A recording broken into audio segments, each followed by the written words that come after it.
My name is Chinyi Chua, and I will be exploring the concept of using a decision support system to diagnose acute pulmonary embolism in the emergency department. In the context of this talk, a pulmonary embolism, or PE, is defined as an obstruction to the pulmonary artery, which is the blood supply to the lungs. A PE has many potential causes, and looking through the SNOMED codes, PEs can be caused by infections, tumours, air, or fat. The PE may also be a long-standing condition, referred to as chronic, or an emergency, which is referred to as an acute situation. PEs can be challenging to diagnose as patients may present to the emergency department with a variety of symptoms. Some common symptoms may be chest pain, tachycardia, which is a fast heart rate, or shortness of breath. These symptoms are similar to patients experiencing a heart attack as well. Clinicians are trained to suspect patients may have an acute PE, which is a life-threatening condition. Delays in treatment are associated with increased morbidity and mortality. The incidence is 41 per 100,000 population per year, and in the Canterbury region, this equates to approximately 220 patients per year. The gold standard for diagnosing a PE is using computed tomography of the pulmonary artery, which will be referred to as CTPA. However, this is a costly test and exposes the patient to radiation. Currently, if a patient is suspected of an acute PE, this would be the current process. An electrocardiogram, or ECG, and chest X-ray are performed to rule out other diagnoses. A patient's pregnancy status must also be determined, as this affects the management plan. A thorough history and examination should be taken from the patient by a clinician, and then these findings are applied to a validated scoring method to assess the probability of an acute PE. One of the validated scoring methods that is available is the Wells criteria. The criteria ask these questions. Are there signs and symptoms of a deep vein thrombosis, referred to as a DVT? Is pulmonary embolism the most likely diagnosis? Is the heart rate greater than 100 beats per minute? Has the patient had surgery in the last 4 weeks or been immobile for more than 3 days? Is there a history of DVT or PE? Are they coughing up blood? Do they have a history of malignancy or cancer? Points are allocated to each of the criteria. The score is then totaled and the risk or probability of a PE is determined. Patients with a score of less than 4 are determined as a low risk, and scores of 4 or more are associated with a high risk. Christchurch Hospital is considering switching from using the revised Geneva score to the Wells criteria in the diagnosis of acute PE and has highlighted potential risks. There are slight differences in the criteria, points allocation, and calculation of risk stratification. There is the potential a patient may be harmed from a misdiagnosis or unnecessary investigations. There is literature to support that PE scoring tools are used incorrectly in approximately 50% of patients. In New Zealand, Taha et al. Found the PE probability scores were poorly documented and some tests were overused. A decision support tool to diagnose acute PE in an emergency setting could have great potential. In the busy, fast-paced, high-stress environment, this tool could ensure that all relevant information is collected, calculate the risk of a PE, and identify if further tests or referrals are needed.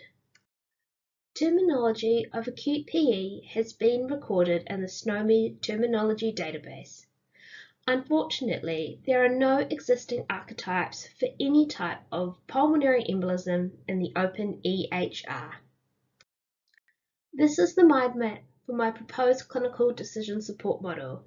This is based on incorporating data collected, the use of the Wells criteria, and providing suggestions on the next steps.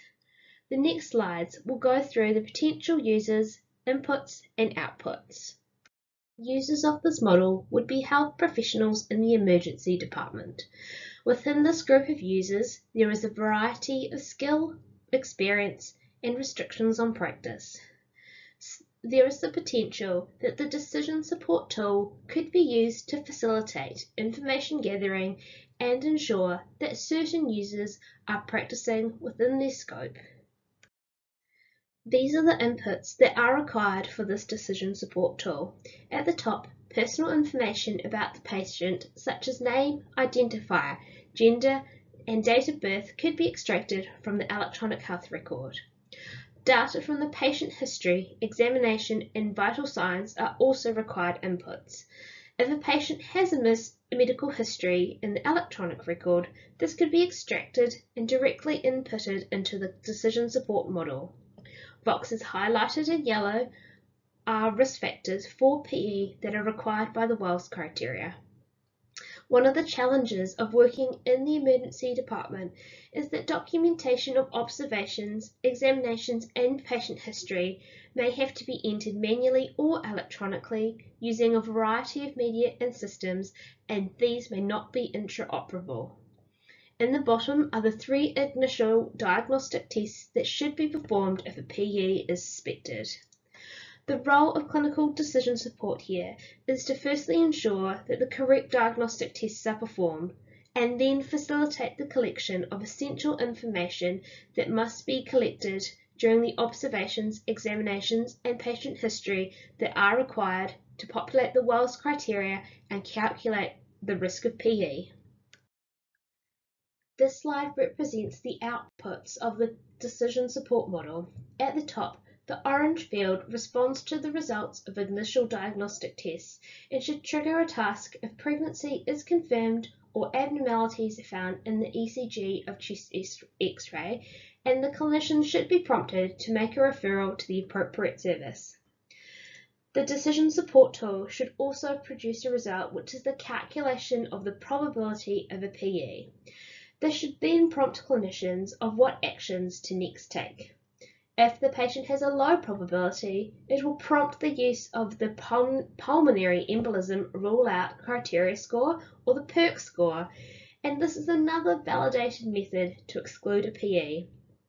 This method is out of scope for this talk, but could be made into another decision support tool in the future.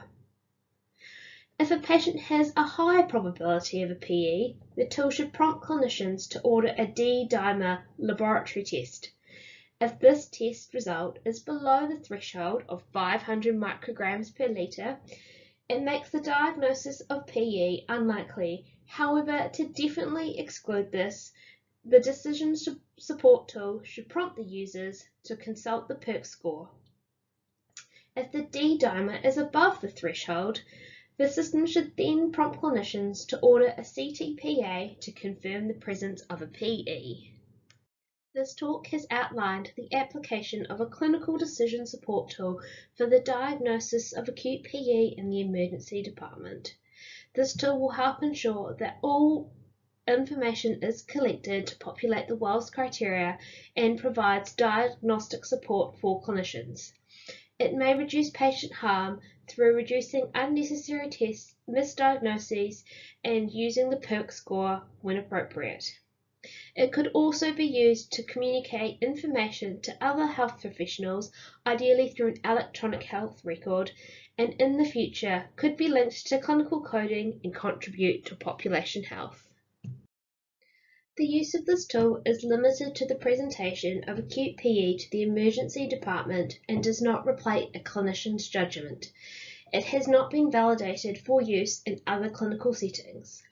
Other decision support tools, such as the PERC score and treatment of the PE, need to be developed. This could be a standalone module, but should ideally be integrated into the electronic health record.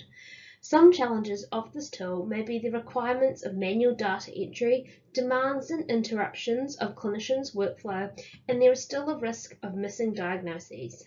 There will need to be resources allocated to update and maintain the system, especially if there are changes to the validated scoring tool or diagnostic tests. These are my references. Thank you for listening, and I look forward to any feedback on this talk. Thank you.